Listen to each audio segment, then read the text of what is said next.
Bless you. In Luke chapter 12, we've been looking at how Jesus is saying, God is so glad and happy to give you the kingdom. And so when the master is going to return someday, Jesus, have your robe tucked in your belt that you're ready to run for the Lord, and then also just be ready to receive the king because he wants to bless you. And then here's what he says in Luke chapter 12, verses 39 and 40. Be sure of this, that if the head of the house had known at what hour the thief was coming, he would not have allowed his house to be broken into. You too be ready, for the Son of Man is coming at an hour that you do not expect. So that's really just an ongoing advice. We've been just developing that over the last few videos, that Jesus is saying, the nature of my turn is going to be like this. It's going to be like the master of a house, that he has to always be ready, always be on the alert, because a thief could be breaking in, and they try to do it when you think it's not going to happen.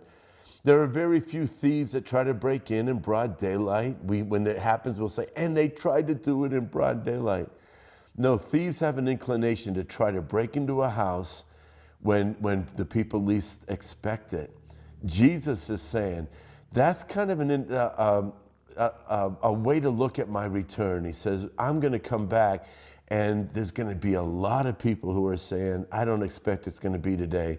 Listen, if you're like me, I've lived my entire life waiting for the imminent return of Jesus, knowing it could happen at any moment. But as soon as my heart would ever shift in a direction where I would say, oh, I've heard it my whole life, I don't think he's coming back, Jesus is saying, that's the kind of moment that's going to happen.